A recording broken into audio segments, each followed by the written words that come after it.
Hello, happy Tuesday, and happy October. It is digital host AJ Wuest here, welcoming you back to Before the Four, where I take you through 48's top news stories and then some before our 4 o'clock newscast. Wherever you're watching the live stream today, thank you for watching and spending just a little of your Tuesday afternoon with me here on Before the Four. Now, how would you describe Alabama to an outsider in 4 words or less? That is our 48 Facebook question of the day, and make sure to stick around for the end of today's Before the Four, because you know what I want to do? I want to shout out some of my favorite comments from you all. But until then, let's jump into some of our top stories today. And starting things off in Limestone County, court documents have revealed new details about the theft and ethics arrest of former assistant director of the Alabama Industrial Development and Training Board. Now, Christy Bain, who you're seeing on screen, was arrested on September 20th by Coleman police. According to court records, Bain is charged with theft of more than $100,000 in public funds from the board. She's also being accused of 9 ethics charges for using her position to get control of golf carts, TVs, drones, robots, and other equipment. A court date for Bain hasn't been scheduled at this time. But now moving over to Lawrence County, where prosecutors say they plan to seek the death penalty for a man accused of kidnapping a wife and murdering her husband during a home invasion. Now, in November of 2023, authorities said Jordan Hernandez, along with Auburn Moore and Asia Hubbard, broke into a home and shot a man named Dustin Grimes dead. In a court filing from September 23rd, Lawrence County District Attorney Eric Jett said he would be seeking the death penalty against Hernandez. Grimes' wife, Karen Grimes, told investigators she had been sleeping in bed with her husband when she heard someone enter her room. She then heard a loud bang and saw her husband was dead. She then, the suspects forced her to steal guns from her home and then kidnapped her. Now, Grimes was able to escape after the suspects brought her to an ATM to withdraw cash. The 2 alleged accomplices of Hernandez, Moore, and Hubbard are also awaiting trial. They are both charged with murder, kidnapping, and robbery. And now a death investigation is underway after Marshall County authorities say they discovered a body during a welfare check. On Sunday, Marshall County deputies were called to a home on Mill Hollow Road where deputies say they discovered the body of a man. Now, after the discovery, investigators were called to the scene. The body was then transported to the Alabama Department of Forensic Sciences to undergo an autopsy and to positively identify the person. Now, this is all the information we have on this situation at this time, but we'll be sure to update you as soon as we learn more. But now, let's talk about the weather. 48 First Alert Chief Meteorologist Brad Travis is back with your latest forecast. Brad, how's it looking out there this week? Yeah, AJ, another dry day. Drought monitor, that comes out Thursday. It should look a lot better than what you see behind me. Tonight, we've got a lot going on. A super moon coming in. We've got warm weather out there right now, but one thing I want you to notice, we talked about this yesterday, is the clouds are thicker in the eastern part of the state, and therefore temperatures are cooler. 77 Fort Payne, 81 in Scottsboro, and those clouds could impede your viewing of this partial eclipse and this full moon later tonight. And this is all associated with that tropical circulation that caused so much trouble with the flooding in especially North Carolina. It's this area low pressure that's moving to the west. As it moves westward, it's running into dry air. Therefore, there's not much left of it. However, some of those clouds have been really cool today, noticing some almost lenticular clouds. Now, the big question is, are we going to be able to see the partial eclipse? Well, if it's clear, and most of us will see a mostly clear sky, even with the clouds in the northeast corner of the state now, I think with that dry air in place, they'll kind of filter out. So officially, we get a full moon at 9:30 tonight, but the partial eclipse begins at 9:12, and it peaks at 9:44. It's going to be very brief. when this peaks. So overall, we do expect mostly clear conditions for most of the area. And then it starts to heat back up again tomorrow, the next 3 days. It's all about the heat, and that's good for summer weather lovers. Some are still trying to hang on, but it's going to lose the battle down the road. We'll be talking more about your weekend forecast coming up. Back to you, AJ. Well, thank you, Brad. Now a few stories in case you missed them. It is now 5 days after Hurricane Helene made landfall in the southeast, and a few Shoal schools and organizations are gathering supplies to help those affected. 48's Aria Pons with more. Over the next 2 days, several businesses and schools will be collecting supplies to carry to people impacted by Hurricane Helene. Flash kits, first aid kits, and food, everything that can help people. Everything that you don't need like electricity for. Students at Harlan Elementary School and just all around the Shoals are rolling their sleeves up and getting to work. Their reasoning? Because we're all one community all together. I truly believe we're all connected, and so when one person hurts, whether they're on the side, on the side of the road that we can see, or they're on the side of the country, or the world, I do think we should do our part if we can to help meet that need. But it's not just Harlan. Casey Crowell with Tree Pros in Florence says a lot of people wanted to help but didn't know how to get items to impacted areas. Stack them full, the more the merrier. He says he'll be taking a huge semi-truck and 4 enclosed trailers full of supplies on the road Thursday, adding that any little bit helps. Baby diapers, baby wipes, there's a peroxide, first aid kits, there's a lot of different things, but people can do their own research because me standing here, I can't tell you everything there's going to be.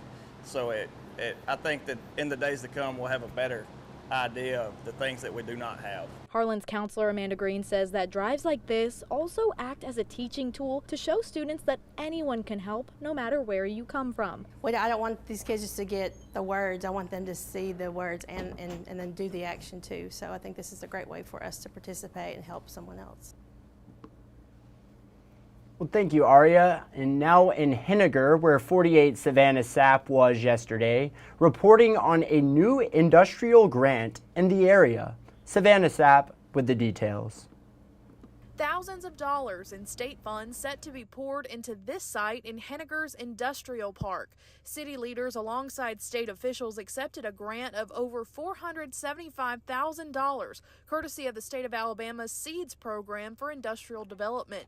Speaker of the House Nathaniel Ledbetter says combined with the city's match, a total of approximately $820,000 will go toward the development of the site. Yeah, this is my district, my home, and to be able to bring back over $820,000 of the SEEDS Act program we started last year, and certainly has been beneficial for our state and help us to improve our industrial sites around the state, and we're just proud to get one here in DeKalb County.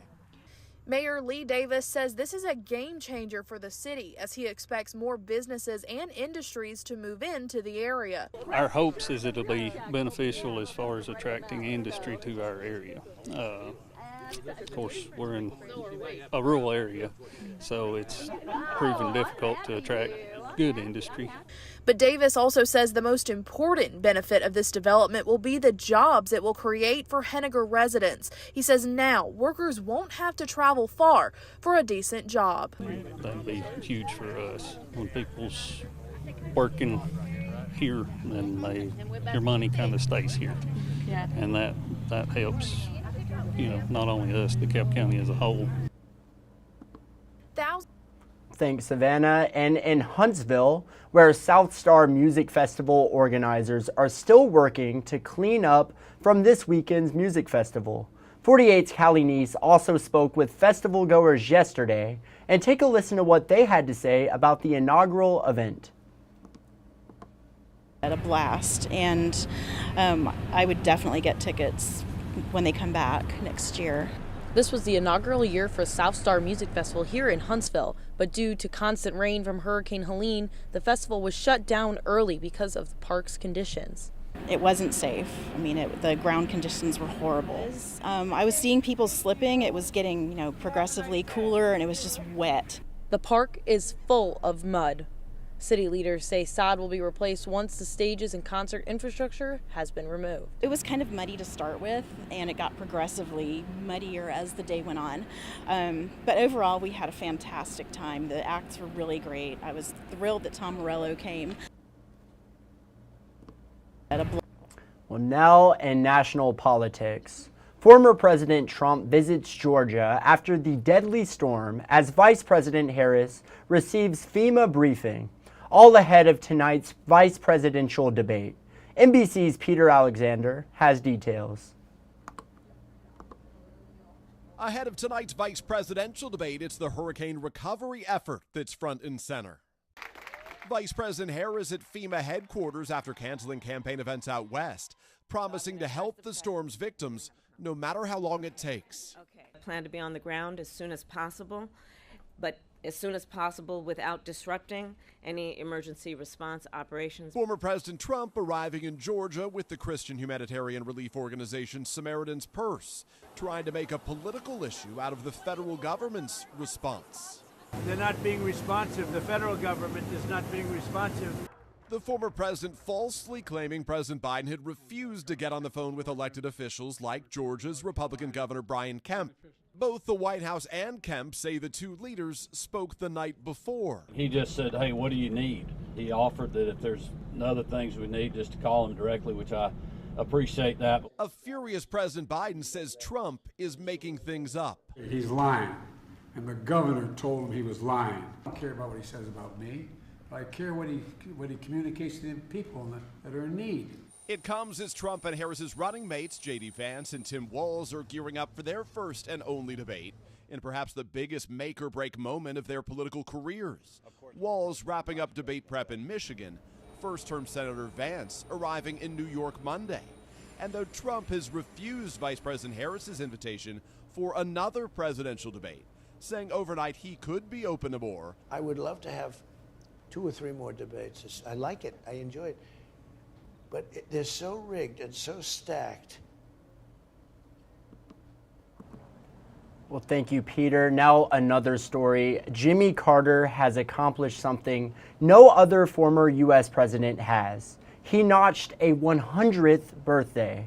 And in Washington, D.C. today, a display with the number 100 with the message, Happy Birthday, President Carter, was installed on the north lawn of the White House. Carter, who served 1 term in the White House, hit the milestone today at his home in Plains, Georgia, where he has been receiving hospice care for the last 19 months.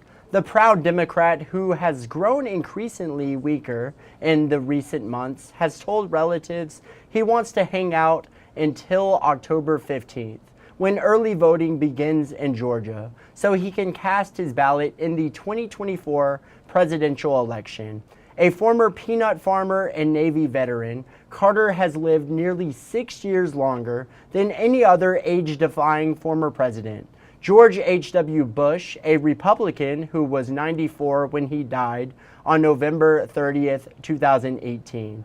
Carter served 1 term in the White House from 1977 until 1981, during which he presided over the Camp David Accords that ended years of conflict between Israel and Egypt, made human rights crucial to U.S. foreign policy, and took a hard line against the Soviet Union. I certainly wish him a very, very happy birthday. But now another story that aired in our evening newscast last night. It's a popular trend and it's starting up again. Today is the start of October, and for some, 31 days of sobriety. Experts say taking a break from alcohol, even temporarily, can improve overall health and help your gut. Mandy Gaither explains how and has ways to help you successfully stay sober. Take a listen. It's fall, and you may be focused on football, pumpkins, and frightening fun. But if you also want to zero in on your health, try Sober October. Cutting back on alcohol, even if it's for a few weeks, will help someone understand the impact alcohol is playing in their life. Gastroenterologist Dr. Arvin Morali with Orlando Health says alcohol has a significant impact on microorganisms in a drinker's gut. There is good bacteria and bad bacteria. Alcohol kills the good bacteria. It upsets this balance, causes issues with digestion, and it can also affect the liver. Morali says having unbalanced levels leads to inflammation and an unhealthy gut lining, which can lead to other health problems. Anxiety, depression, fatigue, weakness. So a lot of these symptoms are indirectly influenced by the gut.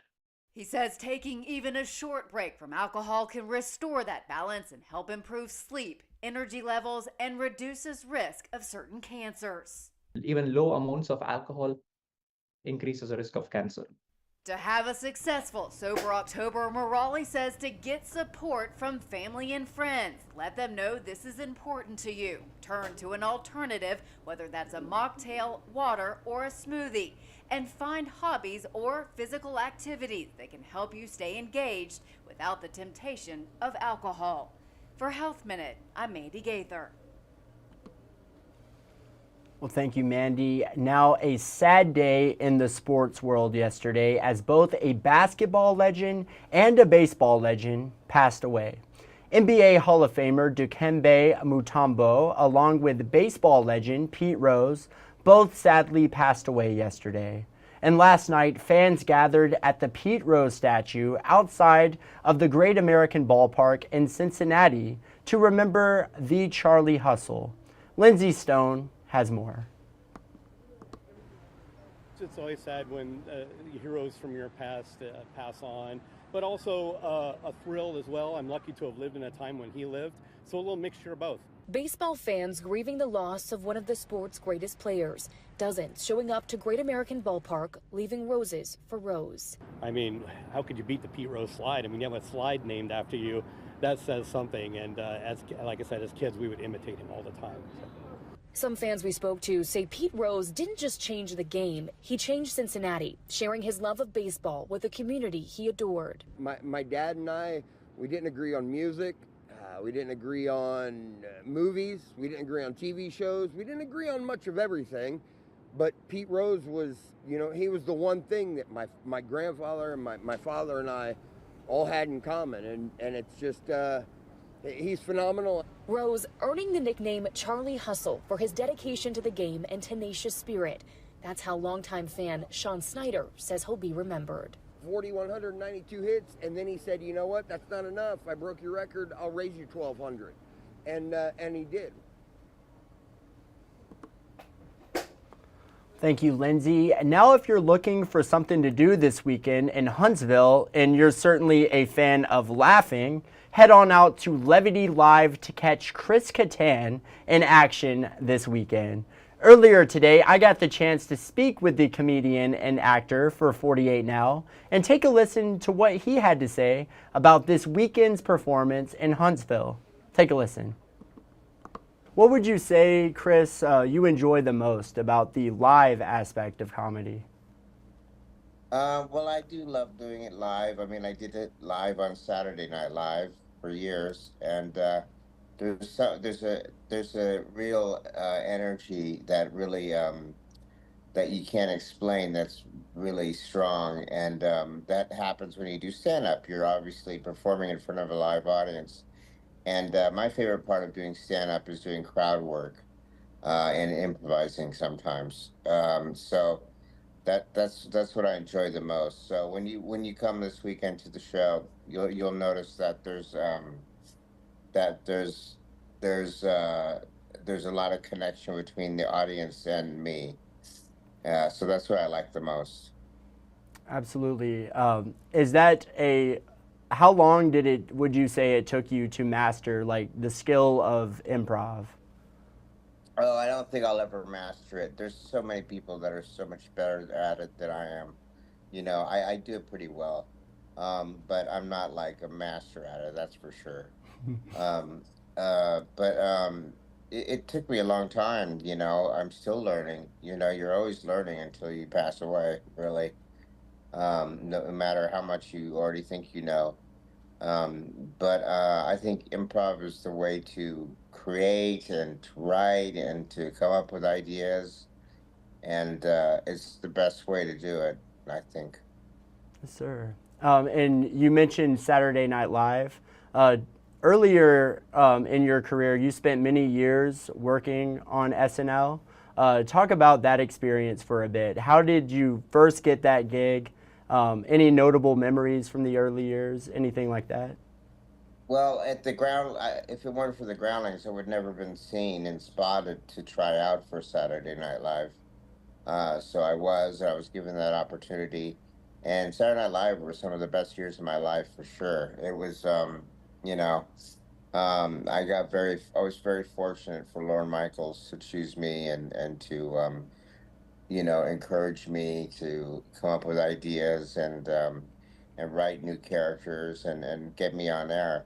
So, yeah, it was some of the best years of my life, and the group was amazing. It was my cast was it was Will Ferrell and Tina Fey and Jimmy Fallon and Seth Meyers and Amy Poehler and Maya Rudolph and Molly Shannon and Will Forte and Fred Armisen and yeah, Tim Meadows. It was a terrific cast. I might be forgetting one or two here. Sorry. Um, and sorry, I just had egg drop soup, so I keep thinking something's coming out of my nose. I don't know why. You're all good. But yeah, so without the graphics, I wouldn't know. But Saturday Night Live, again, the connection with the audience, you don't know how well you're doing unless you're getting laughs or a response from the audience. What would you say? So come on out to Levity Live this Friday and Saturday and catch Chris Kattan in action. If you want to watch that full interview, just go to our website, go to WAFF.com, go to digital shows, and then finally 48 Now, and you can watch that full interview. But yes, Chris Kattan, everyone, super exciting time. But now let's head into the stories you're just not going to want to miss in our evening newscasts. The latest on the port strike, especially down in Mobile. 48's Aria Pons will have more on that situation coming up. Another story you're just not going to want to miss, the latest on the ongoing war in the Middle East. And finally, as Halloween nears, you might want to take a ghost tour. More details coming up for that story you're just not going to want to miss in our evening newscasts. And now it is that time. What time is it? It is time for Facebook fun, of course. And our 48 Facebook question of the day: how would you describe Alabama to an outsider in 4 words or less? And that is what I want to know. So let's see what you all had to say. Carolyn Thompson said, the best state ever. Carolyn, thank you so much for commenting. Amber, she said, well, bless your heart. Absolutely, that is a very common thing you might hear, or an outsider might hear here in the great Yellowhammer State. Amber, thank you so much for commenting. Margaret Walker said, great food and people. Can definitely agree on that. Wonderful people, extremely friendly people here in Alabama. And very, very great food. I will definitely have to agree with that. Margaret, thank you so much for commenting. Very Cameron said, love mountains to seashore. That's right, here in North Alabama. We have the mountains, gorgeous mountains, I will have to say. And then, of course, down in the Gulf, the seashore. Very diverse state, we'll have to say. Thank you so much for commenting. And then Terry Thomas said, pick Alabama or Auburn. And I feel like that is, I am not originally from Alabama, but I feel like that is 100% a thing that you have to do. When you are born, you have to pick either Alabama or Auburn. That is how intense college football is here in the Yellowhammer State. Terry, thank you so much for commenting. But that is just about it for today's Before the Four. Thank you so much for sticking around and spending a little of your Tuesday afternoon with me. If you haven't done so already, make sure you download the 48 Digital app, the 48 Sports Zone app, and the 48 First Alert Weather app. Turn on those push notifications and never miss a breaking story. But with that said, that is all the time I have. But of course, thank you for watching. You all have a great night.